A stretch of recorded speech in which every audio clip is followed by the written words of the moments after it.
So let me ask our contributors to come up onto the stage. First of all, David Copley.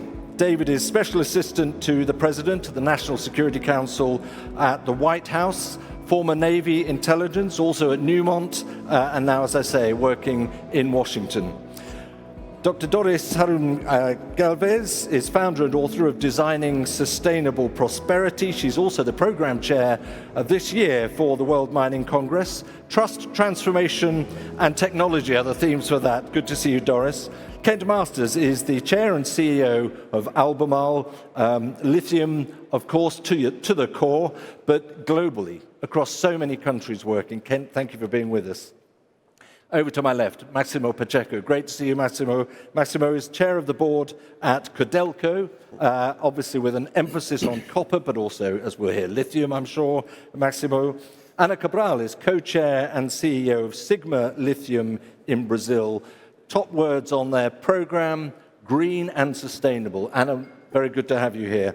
Shaun is the CEO of Vale Base Metals, a focus on perhaps a strategic vision of where we're going in the future. And a great pleasure to have with us also Nikolaus S, global leader at BCG with 30 years of expertise in the world of geopolitics. Thank you very much indeed. A welcome to all of you. Let's just hope you get another round of applause at the end. So we'll see how that goes. David, you're the sole government representative here. Yep. I think it's fair to say, also coming from the White House, in the course of 12 months, as Becky referenced, my goodness, a lot's changed. Things have radically changed, even on this platform here, from 12 months ago. So I think perhaps could you first of all give us in a nutshell your White House perspective, because we're going to draw on that to see how that affects many other parts of the world and indeed the mineral sector. So over to you to kick us off. Thank you, David, for inviting me to join the panel today, and thank you so much to our Saudi Arabian hosts for putting on this incredible event. Well, I think the straightforward answer to your panel question of whether mining companies are going to regain a leadership role in national development is unequivocally yes. And as a result, mining companies are going to get a lot of attention from guys like me in governments around the world. In the United States, for a number of decades, we've badly neglected our mining sector and generally been happy to outsource mining activities to other countries and governments around the world. According to Standard & Poor's, it takes 29 years to build an average mine in the United States, largely because of our very onerous permitting regime. But I'm proud to say that under President Trump's leadership, the United States has done a complete 180 in the last 12 months and again made mining a priority area for our national development. Because as all of you understand, minerals are the elemental building blocks of everything we need to reindustrialize our country. So what are we doing in the US? I would say broadly 4 things. We're investing in mining projects. We're stockpiling minerals, we're going to protect our mining companies, and we're rebuilding our mining ecosystem. To start, we're investing heavily in mining-specific projects, like our recent deals with MP Materials, Lithium Americas, Korea Zinc, Moderator here in the Kingdom, and many, many others. I believe over the next few years, the United States government will deploy hundreds of billions of dollars of capital into the mining sector between debt and equity. We are doing things the American government has never done before, like equity investing, so we can get deals to pencil quickly and move forward. We're creating public-private investment funds like our Critical Minerals Consortium with Orion Resources in New York. We have partnerships with other minerals-focused investment funds like TechMet, and there will be plenty more to come here as we seek to make sure the United States has a roadmap for every mineral we need to power our economy. Second, we've begun stockpiling minerals. President Trump convinced Congress over the summer to give us $2 billion to stockpile critical minerals in our national defense stockpile. That's the largest investment we've made in stockpiling since the Cold War ended. And we're actively working with our private sector on plans right now to stockpile minerals for our civilian economy as well. Third, we're going to protect our mining companies. We know the mining industry has a problem with commodity pricing caused by strategic overproduction and dumping. Returns in the mining sector on average have not been good enough for the last 2 or 3 decades, at least partially due to this problem. I don't want to get too far ahead of our policy process here, but we're having nearly daily conversations with our international partners about how to protect our collective mining ecosystems from state-subsidized competition so investment returns can be healthier again and the capital markets can function normally. Okay, and a brief word on your fourth point. Sorry to interrupt you there, Dave, but if you can move on to the rebuilding of the ecosystem. Yep. So we're fixing our mining ecosystem in the United States. 29 years to build a mine is not acceptable to President Trump. We're going to fix this. We're making priority. Critical minerals products in the US are probably our #1 priority right now. We have a federal priority list for permitting. It's basically never been used for mining projects before. We've added 52 critical minerals products to the list. And we've created multiple different structures to permit projects. And we can now do we call our environmental impact statements literally in less than a month when we need to for the national energy emergency declared by the president. So it's not going to take 29 years to build mines anymore. It's going to move a lot faster than that, and we're already doing it. So 4 things: investing, stockpiling, protecting our mining companies, and fixing our mining ecosystem, because this industry is so important to our national development. Excellent. David, thanks very much indeed. You ended up on the EIS, the Environmental Impact Statement, and you've pulled that dramatically back in terms of time frame. Yep. I think everyone here knows permitting is a massive challenge, needs to be refined at least, let's say. But Doris, let me come to you, because your whole message is one of sustainable prosperity, and sustainability also involves environmental, involves community protection. So your pitch.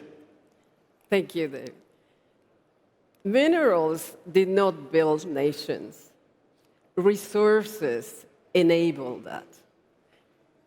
Coal built Britain, provided economic power, and oil shaped modern society, enabling mobility at scale.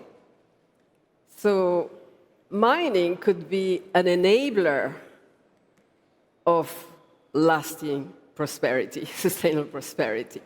But first, have to shift from short-term thinking, from short-term benefit to long-term lasting prosperity. Are you saying that's short-term? Are you saying that is short-term? Not yet. Okay. So, and also, mining has a finite life, and regions and nations do not. So it has to be a long-term solution, and therefore with an intention from day one to leave value that outlives mines. And what that means is to integrate current and future operations into the broader economic, social, and environmental ecosystem. If mining changed from extractor to contributor, trust is built, projects move faster, investments raise confidence, and therefore nations thrive. And okay. Doris, we'll leave it there for the moment. Shaun, I want to turn to you then. Vale Base Metals set up only in 2024, I mean, virtually the other day, but with a strategic vision in mind. So how does that play into, A, what we've heard from David, and B, in terms of your sense of redefining, recreating that nation-building power that the mineral sector has had and seems to have lost a little bit? Yeah, I've been in this industry 35 years, and I think this is probably the most consequential moment I can think of, and it's an exciting moment. I think in the arc of nation building, there's moments in time that have more potential to impact society. I draw inspiration in our portfolio from the origins. So our nickel business that serves 60% of the high-purity nickel for aerospace and defense in the United States, and provided 95% of the nickel for the Allies in World War II. Started in 1886 with nation building a railway across Canada. And somebody who was looking around discovered nickel deposits that then created an entire economy in Northern Ontario that has really had a massive global impact. 60-odd years ago in Indonesia in the jungles, we had people who went in there, built hydropower, and indeed built what is now the dominant force in nickel today in Indonesia. And in copper, it's a consistent theme, but the issue has been supply. And I think the comment about ecosystems We have been lost. I think capital is one thing, but it's not the ultimate constraint. We need government policy and partnerships to really reinvigorate this, but we need engineers. We need people who can get things done in this moment. And that's what makes, I think, VBM so exciting right now. We're executing with what we have, and I think brownfields are an underappreciated opportunity because greenfields is great, but even with permit reform, the skills needed to bring those online and to build the infrastructure will take longer than we think to get the people in to do it. So we have to do all these things simultaneously, and that's what we're doing. Sure, thank you. Máximo, let me bring you in here. Your Codelco in Chile is probably seen as a nation builder in many Chileans' eyes, in fact. You're government-owned, commercially autonomous. How does this idea of nation building, we even say what became of the nation builder, do you feel that you've lost that role? Well, first of all, thanks for this opportunity. The first time I visited Saudi Arabia was 40 years ago. I'm probably the oldest in this group. But you wear it well, by the way. You wear it well. I have to tell you, first of all, Chile's economy is copper. We have the largest copper reserves in the world, and we represent more than 20% of all of the copper production of the world. So our economy is copper. Half of what we export is copper. And I think it's very interesting because Codelco is the #1 copper producer in the world, but now we are also producing lithium in a joint venture with SQM. And the world produces around 1.3 million tons of lithium, and we, with SQM, we produce 250,000 tons. So it's also a very significant part of our operation. I think Codelco is copper and lithium, and to me the most important part of Codelco is if you go and ask the students graduated from all of the universities in Chile, what is the preferred company to work, they will tell you that Codelco is #1 for all of the graduates from all of the universities in Chile. Google is #2. Apple is #3. So it's very significant that the young generations want to work in mining. And to me, that's very important. Okay. I believe Chile has a very strong ecosystem because we've been a mining country for decades. So we have almost all of the big mining houses investing in Chile in the operations of copper. We produce 5.5 million tons as a country. Codelco produces 1.5 million tons, and 4 million tons are produced by the big private companies. I think we have in Chile the ecosystem that can support the development of mining. We have a very strong capex.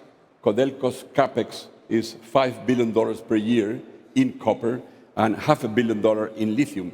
And probably next year we're going to increase lithium because we are starting to introduce new technologies in lithium as well. So what I would like to just stress is the point that we are highly committed to mining, we know how to do mining, and young generations are committed to mining. Well, that's really important, obviously. You're sounding like a producer of gold in terms of the context of what Chile offers. Let me throw that over to you, Kent. My goodness. Bettering Google, bettering Apple as an attractive business and career to go into. I'm sure you dream of things like that in a way, but where is your pitch here? Where is the nation building for an organization, a company as broad geographically as Albemarle is spread, and indeed internationally rather than very national focused? Can you be a nation builder? Yeah, I'm not sure I'm not sure it's nation building, but I think the comments most of the panelists have made, we have to be sustainable. We need investments. We have to be profitable. You have to work with local communities and governments. You have to do all of that. And I would say that's our license to operate. But we have to be profitable to do that. So is that nation building? I don't think of it that way. We try to be a good corporate citizen everywhere we operate. We want to do things sustainably. We work with the local communities. We work with the local leadership. But we have to be profitable to be able to do all those things. Well, let me just ask you briefly then, what does sustainable mean to you? Well, that means that we have to do things in the right way. Right? We do work with the community.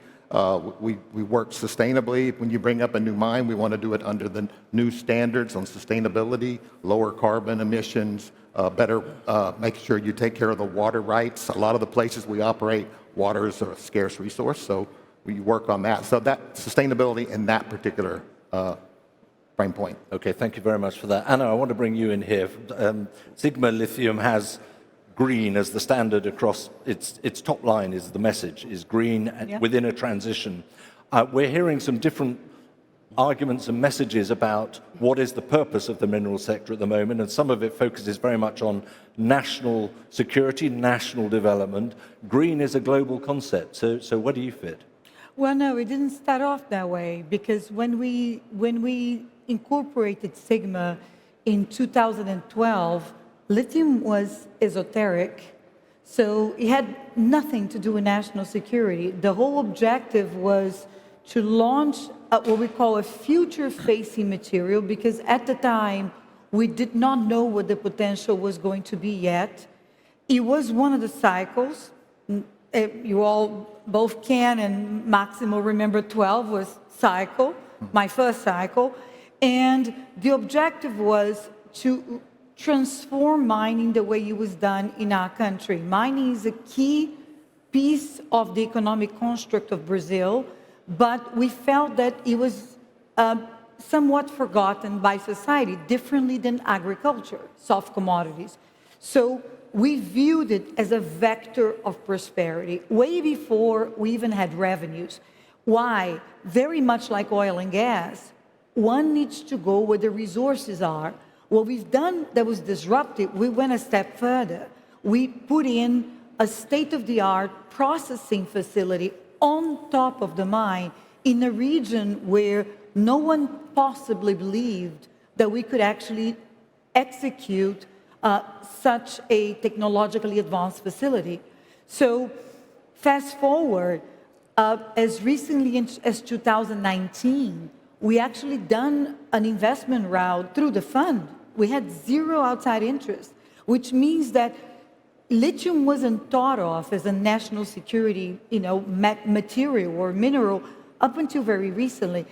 But mining as an activity, there's only one way to do it, which is connected or in alignment with society, because we are vectors of prosperity, and our social license becomes our operating license. And that was something also that we did very early. Again, even before we had revenues, we were, allocating a social capex. So when you look at the region we're in, it was the second poorest region of Brazil. Paradoxically, in the second wealthiest state. For us, that was inconceivable. So we managed to lift the region by creating programs outside of the fence. And at that, we became a very successful company. So you'd argue you are a nation builder. It was prosperity builder, because ultimately, what we've done that was so unique in Brazil, we're probably one of the smallest companies in the country because it's the country of iron ore, the giants of iron ore. But what we've shown a way of how to actually embrace community and literally create a shield, because the community is overwhelmingly supportive. And at that, we advanced the projects at a speed which it became what I call a huge source of praise. You move as fast as the Chinese, but why? The community is behind us. They want the jobs, they want the prosperity, they want what we call the inclusive productive programs we brought, which were microcredit and agriculture. So it became a force in that region. Okay. And at that, we gained speed. Okay, speed being a critical element. Nikolaus, you've been listening to this perspective, this variety of views as well in terms of what this sector is meant to be doing and how it can serve the national interest, but be, to some extent, a national champion. What is your view? Right up at the other end here, we have a guy who represents an administration which has tilted the world on its axis in terms of dealing with minerals, of playing catch-up. You mentioned, Anna, the Chinese there. How do you see this unfolding? Yeah. Well, I think the role of the mining sector in nation building, I think has evolved from our perspective in 3 phases. Like when you look back 30, 40 years ago, it was domestic nation building, driving GDP, jobs, exports. Then we had a phase of 2 decades where it was about global operations, capital market orientation, shareholder return. And I think we are now deeply anchored in a multipolar world. Yeah, still a debate whether there are 2 poles, 3 poles, or 4 poles. And I think that creates a very complex environment for mining operations to straddle across these different poles. And so I think nation building for mining today has to happen in a tension field between huge demand on one side. We have demand coming from energy transition, urbanization, defense technologies. If you look at minerals, we will have growth of 2 to 7x in the next 15 years. Most of this is not even discovered. So I think there's a huge demand on one side, and on the other side, there's a need for systemic nation building. And that's where we see the future is nation building, where you don't look only at the mine, but you look at the ecosystem around it. And I think that's where we are back to the ecosystem topic, where we said it's about ports, it's about energy, it's about infrastructure, and that logic is very important in the logic of a future world nation building. Okay, so to get this debate going, is it about nation building, or is it about a globalized perspective on what this mineral sector can provide? Because I think it's fair to say this whole forum was predicated on a green transition. David, you're not going to mention a green transition probably today. You've got issues of national security to think about, whether that's defense or energy security. You're not that bothered for the moment in terms of the bigger green transitional picture. I think the president's really in favor of a very balanced approach.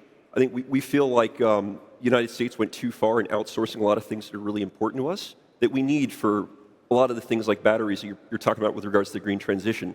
And we need to sort of get back to the center. We need to sort of bring these activities home to the United States, and we need to do it in a hurry. So our key areas of focus right now, the president wants to reindustrialize the country. It's really important.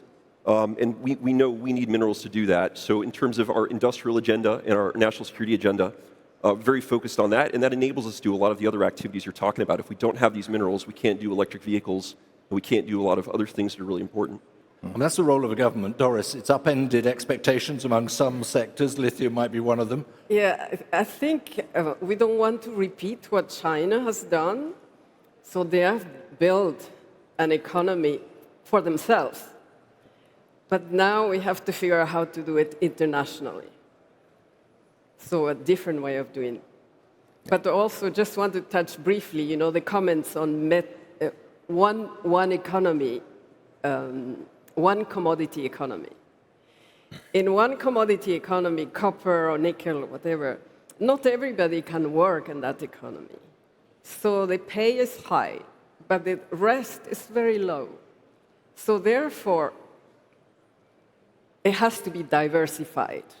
And mining can play a role in diversifying those economies, not doing it, but just facilitating, enabling. So that's another magnitude, diversifying this economy, so there is some level of economic activity after the mine has ended. So let's take that issue. How do you diversify? How do you diversify when you know what your product is? How do you diversify when you know what your two products are? Same for Vale base metals. I mean, how do you answer that? Well, Shaun first. I mean, absolutely right. When you think about the economic matrix of a country, there's a measure called GDP leverager that mining brings. If you think about, I'll give you an example. Every truck has 4 jobs associated with it, direct per shift. All of those 4 jobs can bring 5 indirect jobs. So if you think about every truck on a mine bringing 20 jobs to regions where industry wouldn't normally go, and they're now going because you have the resource, you create what we call economic diversification. Even in Brazil, which people tend to think of a mining country, mining is just 4% of GDP. That's very low. It's lower than Peru. So that could bring a wave of prosperity to that country because, again, what did it take? And I was very proud to hear that Máximo said in Chile, people do want to work for mining companies because they think it's a cool job. We didn't encounter that. So we had to make mining interesting or cool again so that we could attract the kind of software talent, young engineering talent that was otherwise going to tech. And more importantly, we had to attract them to the hinterlands of the country. So how do you do that? It goes back to, well, now engineers have more opportunities and they can actually work in more interesting things, such as lifting entire regions out of poverty. So when you bring that purpose into the job and into what mining can do, that's when you actually harness the power of, what we call nation building, but we call industrial policy building towards, an entire sector. Okay, Shaun, then Máximo. We'll just get Shaun and then Máximo. Yeah, I think whether you're a government, an investor, or an individual, we all have portfolios and we have to allocate capital and risk. And I think the danger we can fall into in this moment is trying to be all things to all people. So as much as we need to have a portfolio, we actually need to get things done. I applaud the idea of stockpiling because I think it buys us time. Mine is ultimately a finite resource that needs to be extracted. And I think it recognizes how far behind we are in restoring that ecosystem that we have. So we have to get things done with what we have right now while we take the time to actually rebuild this ecosystem. So focus on the actionable things in the short term while you take the longer term bets and do it in a collaborative way because it cannot be subsidized. It has to be profitable, and we have to work together. But do you agree with that? But a central premise, and tell me if I'm wrong here, David, but green is great, but it's not our priority at the moment. Do you agree with that premise? Sorry, I didn't hear that. Green, the transition is great, and a lot of your work is predicated on that, but it's not the priority at the moment. We can put that to one side. I actually don't see those as in conflict, candidly. We all share the same planet. We can service all these different needs, and we can do it in a responsible way. We ultimately, in this industry, serve at the pleasure of our host communities. We have to be good custodians of those relationships, because if we're in conflict, we don't get to do what we do. Máximo. Yeah, I think two ideas to your question.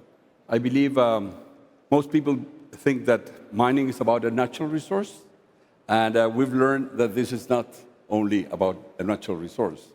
I think mining requires a lot of innovation and a lot of collaboration. And let me probably give a bit of color on this. What we've learned in Codelco, once you have an underground mine like Teniente that has 4,500 kilometers of tunnels. So you need to work inside a big city underground with technology, with automation, with digitalization, with robotics, with remote controlled equipment, with a lot of technology that needs to be applied. So mining is not only a long-term business, it's also a business that's very intensive in innovation. And the second thought, I believe that the oil and gas industry has a lot of experience with collaboration among companies. This is not the case, in my view, of mining. We are short in collaboration. And we need to learn how to collaborate and to cooperate more as an industry, because there are big challenges in terms of a new way of mining, a new way, for example, in sustainability. We consume, as Codelco, 5,500 liters per second of water. 5,500 liters per second of water is a lot of water, especially when you are in the middle of the desert, like the Atacama Desert. So water in Chile has been used from the mountains. Now we need to learn how to bring water from the sea. And we're building new desalination plants. There is a lot of technology in Saudi Arabia about it. So we need to introduce also new ways of mining with collaboration among our different industries. The lithium industry is not only about mining. We extract lithium from the brines in the salt flat, but then we have to concentrate that in a chemical complex, which is an industrial chemical complex, which is very sophisticated. So that requires a lot of technology as well. Nikolaus, I mean, Máximo has been very straightforward there, and it's true. This is a resource-hungry organization, a sector, isn't it? It's gobbling up resource at the same time, and innovation and technology is important. Is that one of the new paradigms of of the mineral sector? Absolutely, and I think that's one of the points which we want to emphasize. You know, when you work 30 years in consulting, you hear a lot of sectors saying they're strategically relevant. I think mining is particularly strategically relevant in the environment we are currently because of the innovation it needs and because of the demand it needs. And we were talking about green before. I think there are green technologies like renewables, electric vehicles that need that. But there are other technologies like tech, AI, defense that will also need these minerals. So the fact is we are at an industrial inflection point where the demand for mineral will go up 2 to 7x, I said it already before, and we don't have this demand covered. And that will require innovation, and that will require a systemic approach. We heard a lot about systemic. It's more than the mine. It's the value chain where I would put the emphasis on. Right. Anna? Yeah, because there's value. You see, when you talk about green, I mean, it sounds generic, but the world's going to need a lot of energy. I've been saying that, all kinds of energy. So when we talk about nuclear power plants, we're going to need a lot of uranium, and so on and so forth. For everything, we would need electrification related, copper, lithium, you name it. Now, how do we do more with less using technology? So for instance, what we're doing with the water, we reuse, recirculate, dry stack, so there's more lithium sitting on dry stack tailings, which are sellable. In fact, yesterday we just sold a bunch of it. So ultimately, you end up with the same mining footprint doing twice as much. And that's economics, that's more scale, and that's more sustainable. More sustainable than, yeah. Enabled by technology. Yeah. Solely technology. So technology can actually help you be more sustainable, can help your economics, and can help the overall supply for a world that needs a lot of everything that we produce here. Let me just bring David back. I think, just to comment on that, so I think that that's just business, right? You have to be more efficient. You have to generate better economics. You can do it with less resource, that's great. And you have to do it in a way that's more sustainable, green, if you want to call it that. And you have to work with the communities to do it. And in some cases, we need government support. And I think, this industry is behind. Government support is helpful. It allows us to do those things and be more sustainable and build a better industry. But the truth is, you can't do it without government support now, can you? No, I don't think so. That's the nature of the world that you're working in. No, that's right. So the government support is necessary. It's short term. Hopefully, we have to build a profitable industry, but we have to do it fast. We're talking about the value chain here, and David, you've put a huge emphasis on the mining element of the mineral sector, and less on some of the other processing areas, less on batteries, for example. You're going to you've got to cover the whole value chain, haven't you, as a government, as a responsible government? 100%. And we just did a major deal with Korea Zinc for $7.4 billion to build the first smelter in the U.S. since 1980. We have other midstream projects we're working on as well, which just as important as the actual upstream mining operations.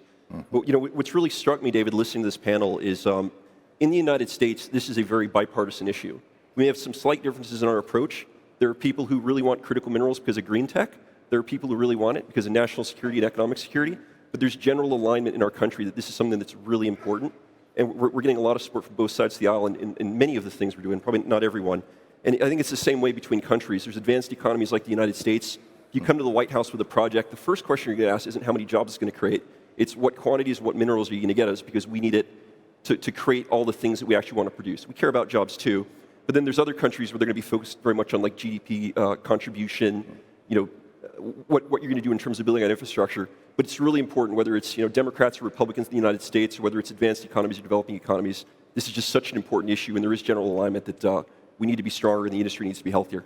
Doris, do you buy that perspective? Yes, we mentioned about water issue, big water issue. Yeah. The other issue is going adept, working against nature. But the biggest issue is talent. Yeah, we want to do all these things, but where do we find the skills? We don't have the talents to build the skills to help in deep mining or processing, complex processing, or batteries. So how are we going to get there? How are we going to get there? There's nobody wants to come to the industry. No schools are building them.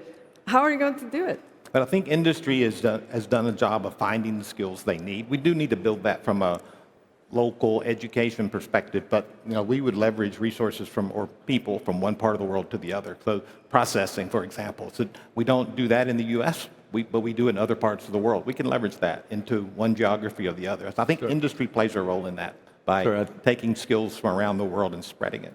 I think that's a harder challenge these days than it was. Our technology center, there's scarce capability there that is developed over decades in smelting, refining, processing. The last smelter on the continent was ours in Canada 11 years ago. These guys are close to retirement, and I think the sector has failed to backfill. So if you're scaling, we need to do a better job. I like the idea that Chile and others are developing more engineers, and it's a sought-after area. But my last business, when we were investing in this sector, the challenges we had were getting the right skills in the US and Canada, for example, to actually deliver the productivities to be globally competitive. We have to find a better way to create jobs and capability while getting the scarce talent in the short term, because it is scarce. We're right up on the clock. Very briefly, Máximo. Just to mention, you introduced me as chairman of a state-owned enterprise, but I have to tell you, Codelco is a state-owned enterprise that is a holding company that has partnerships with the largest private mining companies in the world. So partnering between a government company and the private sector is something that is really good point. Very strategic. And partnering is the last word, David. Partnering is so important. We all get that across the piece, and it's the same with the US. In fact, you're partnering here in the Kingdom of Saudi Arabia as well. Can we say now there's going to be some stability to the US perspective in the years ahead? Because if there's one thing I've learned from this forum over 3 years now, it's there is need for stability. There is need for belief in what's coming in the future and down the line. And we've had a fox in the hen coop a little bit over the last 12 months. So is stability on the way? Yeah, I think it is. I mean, I think this is a bipartisan issue in the United States. Everybody understands we need critical minerals for national security, for economic security, for all of the things people want to produce, like you mentioned, electric vehicles. So there's bipartisan support for moving forward on this. And we got a lot of capital deployed. We are very much open for business. We want to partner with all your companies. So I think there's going to be stability here. And look, there's going to be tactical changes between administrations. But from a directional level, I think this is a trend that's here to stay until supply chains are diversified again. Well, tactics is one thing, strategy another. So, look, I think we've had a degree of polarization, quite a lot of coming together here in perspective as well. So, ladies and gentlemen, for all of our debaters here today, a very warm round of applause. Thank you very much indeed. All right, thank you. If you'd like to... Was that way? That was really good. Thank you very much. Thank you.